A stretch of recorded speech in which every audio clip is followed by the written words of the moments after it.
Welcome to the Psychology World podcast with me, Connor Whiteley, psychology student and international best-selling psychology author of over 30 psychology books, bringing you the latest psychology news, fascinating psychology topics and more each week. If you want to learn more, then please check out connorwhiteley.net/books. And don't forget to like and subscribe to the YouTube video or follow on your favourite podcast app. And here's the show. Hi there everyone, and welcome to episode 261 of the Psychology World podcast with me, Con Whiteley.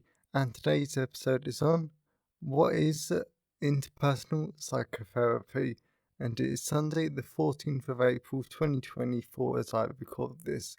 So I hadn't exactly intended to do another podcast episode based on psychotherapy straight after the last one, but I really do want to go through these therapies, and interpersonal psychotherapy is a really fun one, and it's also quite an interesting one because I hear about this quite a lot in my lectures. But my lectures haven't exactly ever gone into too much depth about what is this type of therapy. So I really did want to explore it in today's episode, and it is a lot of fun. Also, I hadn't intended to do some other podcast episodes, but because I've been writing quite a lot of fiction, and I've been really diving into some fiction projects, I've simply run out of time. But I've been having a great week anyhow. So you got that to look forward to in the content part of today's episode. So moving on to the psychology news section, we're reading from the British Psychological Society Research Digest, and the first one is: people do change their beliefs about conspiracy theories, but not often. Over the last few years, we've all heard more about conspiracy theories than perhaps we would care to. As they continue to widely circulate, however, it's beneficial for psychologists to study why people believe in them, what traits encourage such beliefs, and what we can do to curb their spread. But much research has been done on these aspects. Relatively little has a focus on how a person's in conspiracy theories evolves over time. Bringing forth to begin to fill this gap, Matt Williams and the team's latest study to take a closer look at just how much, if at all, everyday people's beliefs in conspiracies change over a specific 6-month span, which developing them may have been particularly tempting. They find, at least in this sample, beliefs remain rather than stable over time, a finding that clashes with existing theories. There may, however, be more happening under the surface. So if you want to find out more about what's happening under the surface, then you can check out the BPS Research Digest website and look at the write-up. So I think that conspiracy theories are always quite interesting, and just they're quite laughable and they're quite dangerous. For example, I know next week, actually, in my applied psychology book that's been released, I actually have an entire section of the book dedicated to misinformation and to conspiracy theories. And we look at the different theories that I am actually really looking forward to. But I do find it quite concerning though, with just how common misinformation is. For example, there was the solar eclipse earlier, this week, and I was reading through some of the conspiracy theories because one of the news providers that I read, they had an explain article though. And some of them are just funny, but it's even more concerning that quite authority figures, so quite high-ranking people, are actually spreading them and actually encouraging them. And I just think that one, it's absolute madness, and some of the conspiracy theories are just funny because it's like, if you know science, if you know how stuff works, and if you know how solar eclipses work, Most of the conspiracy theories are just absolute rubbish. So we can laugh about them as much as we want, but some people do believe them, and then they can have this very damaging belief to society, especially when people decide to take action to save the world against this conspiracy theory. So I think my point is that yes, we can laugh about them, and I know this isn't exactly tying right to the article. Yes, we can laugh about them, but we've got to take them seriously. We've got to study them. And I do like the take of this article. Well, by that at some point we've got to start focusing on why do they change, because if we can understand why people who used to believe in conspiracy theories, why don't they believe in them anymore, then that will hopefully give us a massive insight into how we could develop interventions and other treatment plans to hopefully help others step away from conspiracy beliefs. So the second one is, couples with drinking partnerships may live longer. Okay, interesting for a non drinker. Much research has been done on the health impacts of drinking alcohol, and in a particular connection with mortality. In 2021, nearly 10,000 people in the UK died from alcohol-specific causes, the highest number on a record, and a clear sign of the impact that drinking has. Relationships, too, are often negatively impacted by alcohol use. However, some surprisingly positive links have also emerged between this particular vice and marital satisfaction. Data shows that when the alcohol use of partners is in step, couples report better quality marriages and remain married longer than those whose drinking habits differ, a concept that has been dubbed the drinking partnership. Inspired by these findings, a University of Michigan team led by Kira Birch sought to investigate further, asking whether drinking concordance can also have an impact on mortality.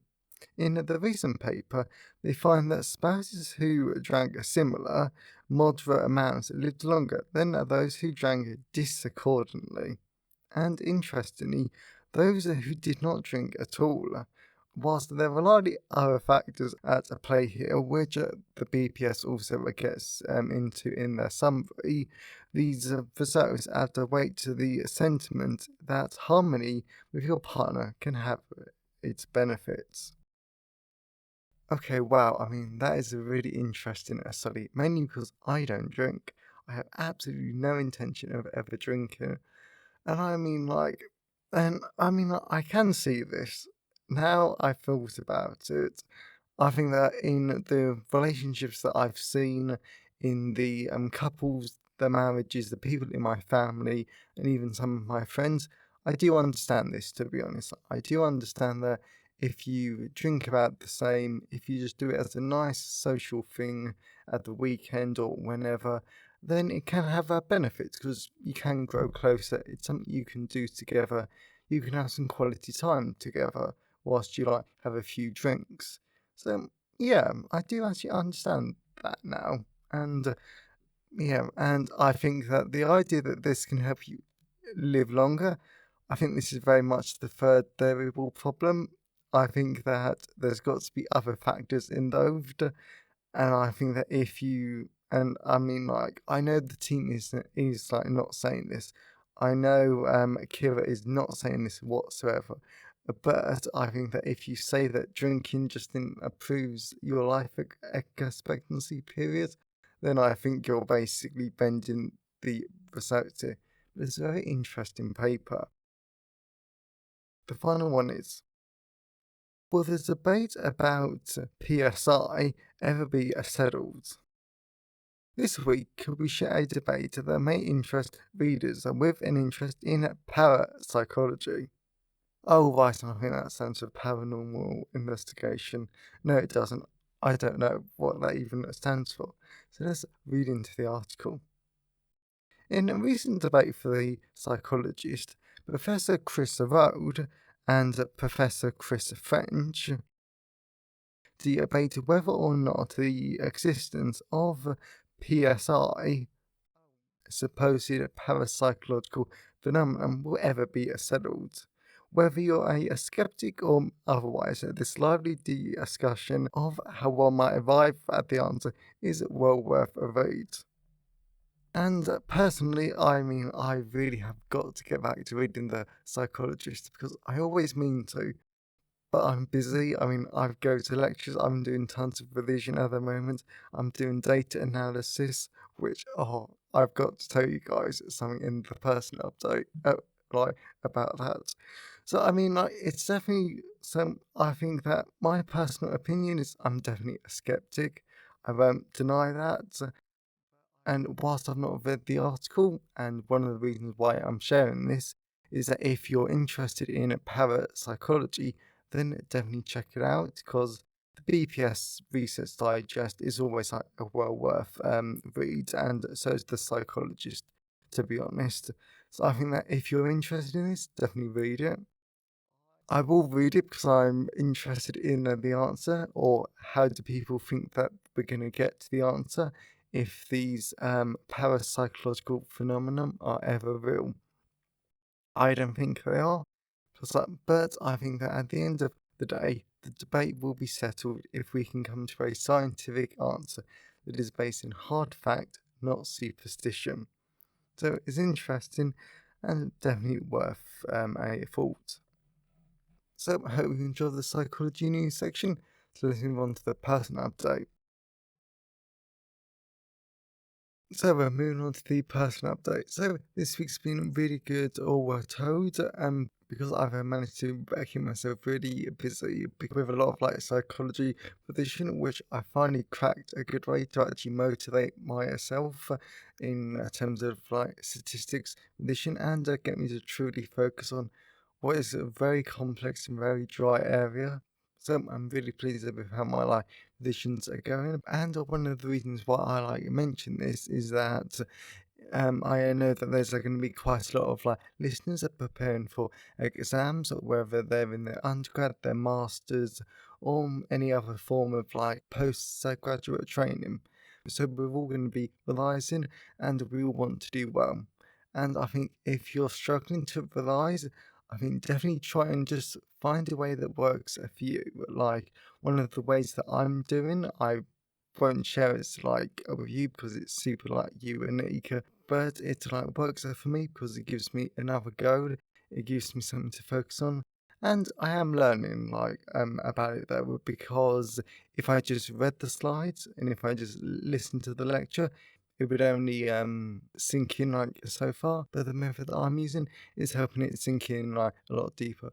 Also, I know something from my psychology research is that if you use like retrieval-based learning, then that can also be really a useful revision tool though, because if you like read it, look away from it, and then like if you retrieve it from your short-term memory, like at this point, then it's going to help you re-achieve the like a memory trace.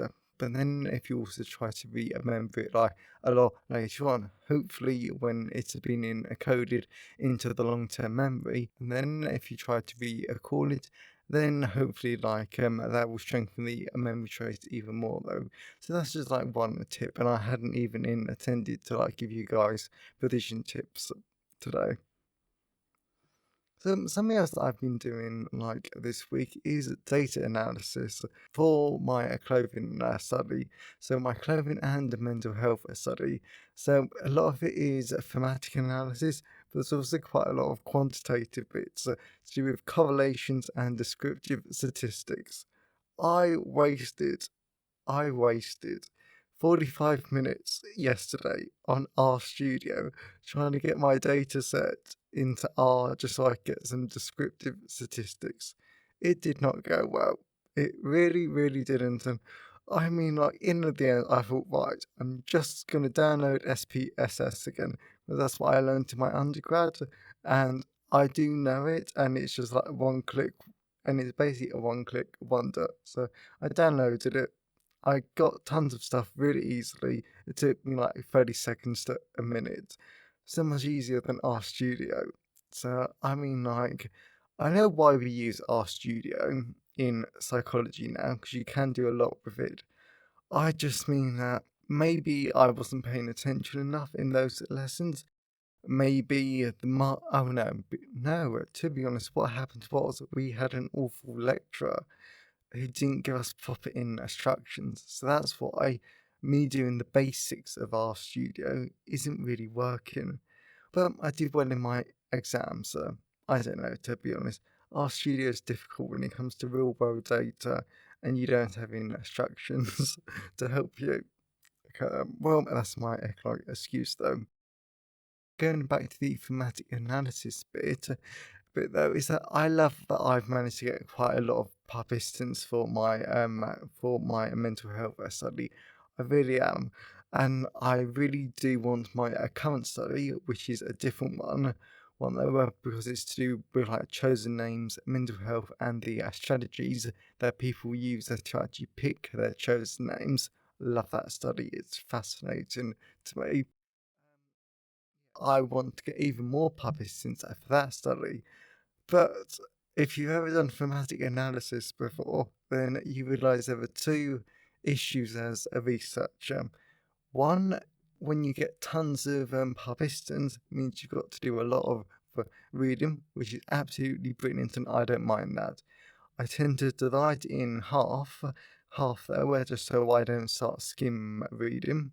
Then the other problem is that it also gets a bit boring because after a while, and this is really good though with your research, everyone starts saying the exact same thing at your research, which is absolutely brilliant because it means that you can generate good code and very valid things. But the problem is that it does also get quite boring, which is again why I do the half of the thematic analysis for one question in like one session, then I do something else, and then I do the other half later on, just because it keeps you interested. And yeah, so that's just a little tip if you're doing a thematic analysis, but lot of participants. So as always, I always love to hear your thoughts and feelings on today's episode. So you can always email me, connorwhiteley@connorwhiteley.net.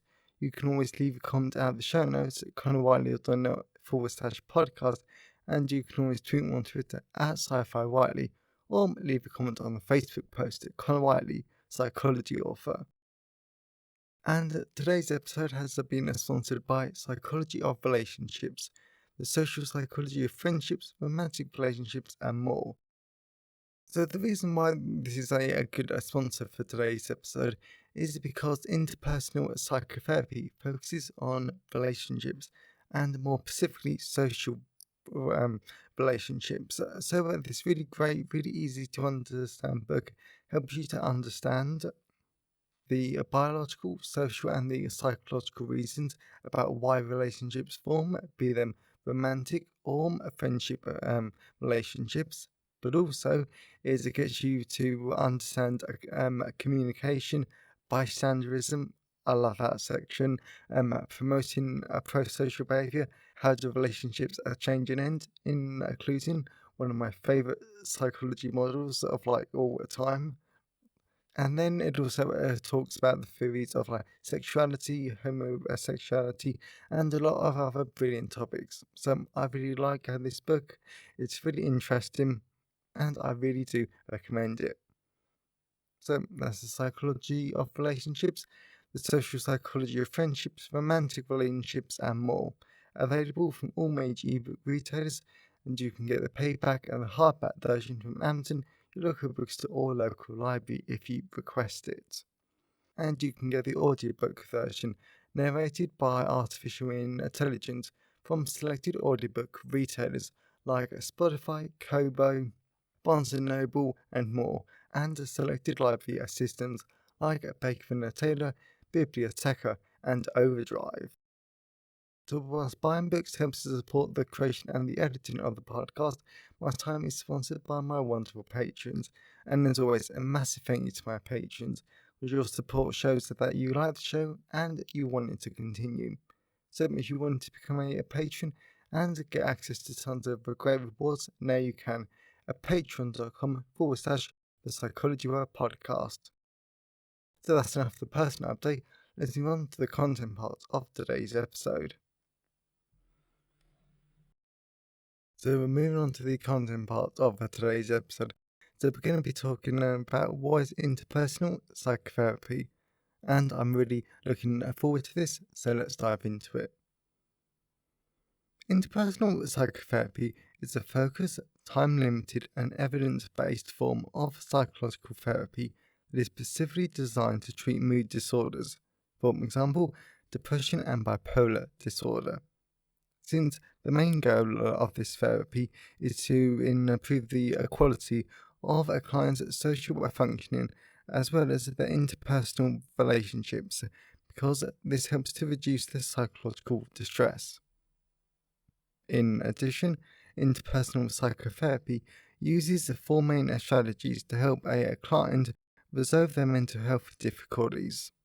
Firstly, interpersonal psychotherapy helps a client to manage any unresolved grief they have. Secondly, IPT, which is so much easier to say in audio format, so I'm going to stick with that, addresses any interpersonal deficiency the client has, like their involvement in unfulfilling social relationships and social isolation. Thirdly, this therapy can be useful for helping a client to deal with a tougher life transition, like a major move, divorce, or retirement. Finally, IPT recommended for clients dealing with interpersonal disputes that come from conflicting expectations. For example, the expectations from family members, partners, close friends, as well as co-workers. How does IPT work? The therapy was developed over 20 years ago as a treatment option for major depression, and in recent years, the therapy has gained a popularity. Since therapists that use IPT believe that a change in a client's social environment is a key factor in the onset of depression, as well as a maintaining factor. Furthermore, whilst the therapy was originally designed for adults, it has been modified so it can be effectively used for elderly and adolescent clients too. Also, the therapy first appeared in the literature as part of a study looking at the effectiveness of antidepressants, and it was found to be just as effective as the medication. Personally, I really like that IPT acknowledges the triggering event in all but name when it comes to depression, since I know and I fully acknowledge that the diastasis stressor model is not perfect. Like, I've had quite a few discussions with one of my lecturers about that. But I do like the model because it's useful for explaining how a stressful life event can trigger depression. And IPT takes that explanation to a practical level.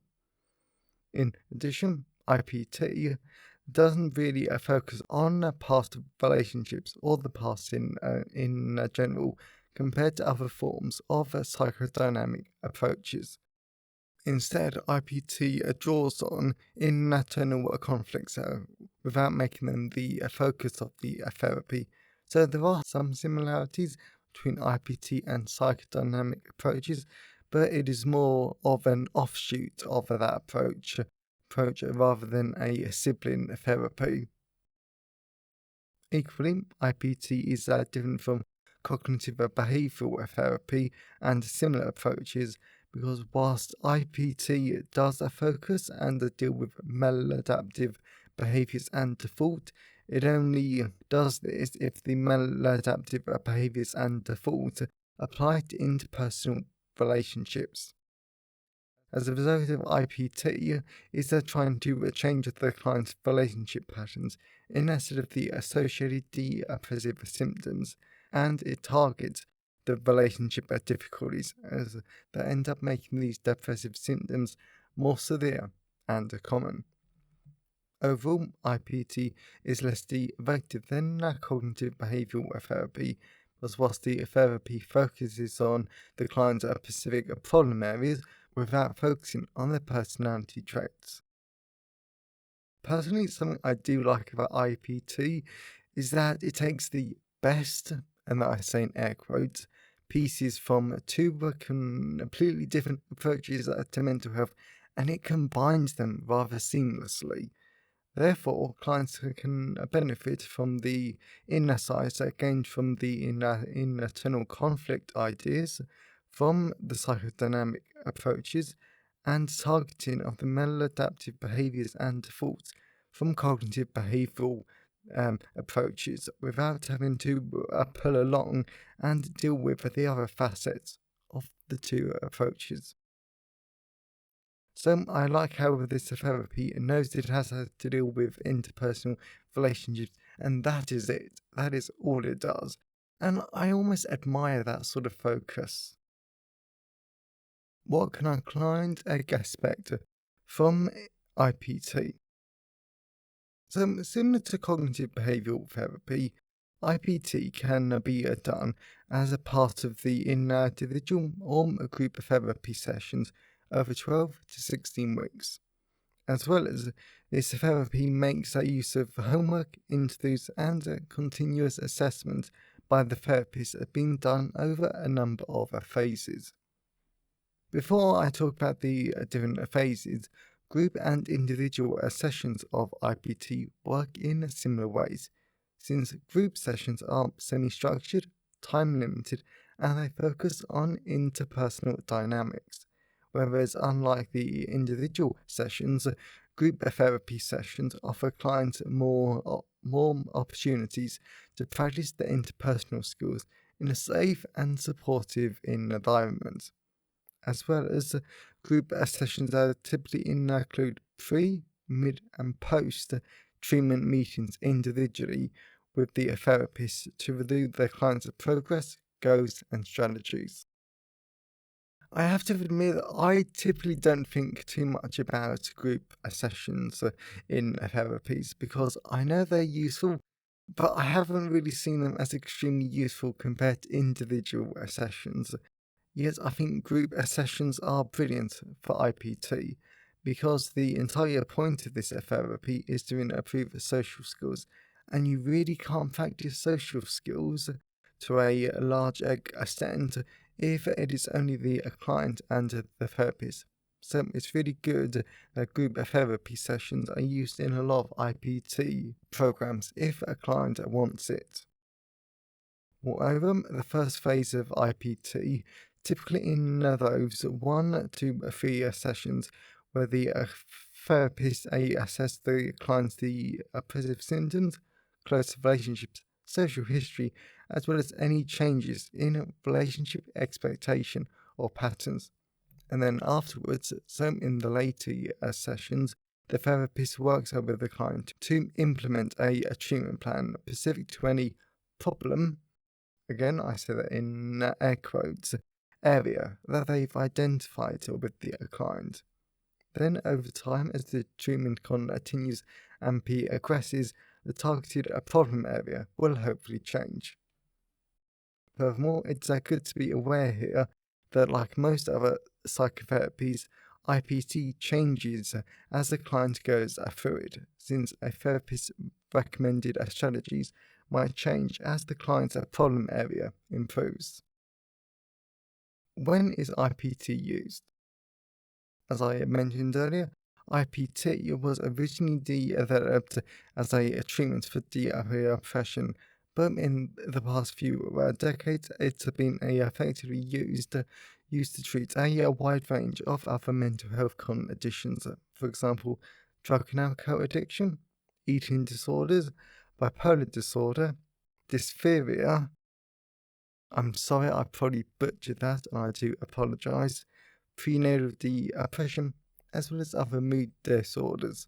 And I should also note here that all the references, and I've also included some recommended readings for today's podcast episode you can find them on the show notes at connorwilder.net/podcast, and then find today's episode and click on it. Conclusion. So at the end of this slightly shorter podcast episode, I have to admit I'm really glad that we've learned about IPT, because it is a very useful and interesting therapy targeting interpersonal skills and social functioning. And if a client has a mental health condition that is being attained or caused by a lack of goods, the following time I'm doing air quotes in this episode, interpersonal skills, then this can be a great option for them. And I'm still really pleased that it draws on different approaches to mental health, because I fully believe that no one approach holds all but the answers, and it is only by combining the best pieces of the different approaches that we'll be able to help our clients to the best of our abilities. Amongst the other attributes that makes an effective therapist, but you get to my point. Never think you need to be boxed in, choosing only a single approach to therapy, because part of the fun of psychotherapy is that there are always more interesting, exciting, and fascinating concepts and techniques to explore. So I really hope that you enjoyed today's episode and you got something out of it. I know that I did, because it was so great to finally look at what interpersonal psychotherapy in those, because I hear about it tons in my lectures, tons in different psychology articles. I've never really looked into the nitty gritty. But this was a really nice introduction. So I hope you found it useful. Speaking of which, if you know anyone who would find today's episode useful, then please share it with them. I'm always really grateful when you wonderful people help to spread the word about the podcast. And if you want to learn more, then please check out Psychology of Relationships, the social psychology of friendships, romantic relationships, and more. Available in all the usual places. And if you want to become a patron of the show, now you can at patreon.com/the Psychology World Podcast. So have a great day, everyone, and I'll see you next time.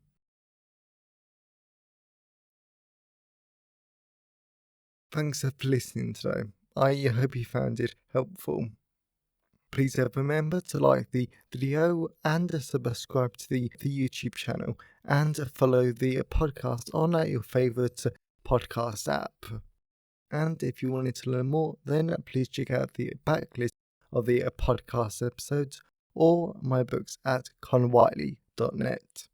So have a great day, and I'll see you next time.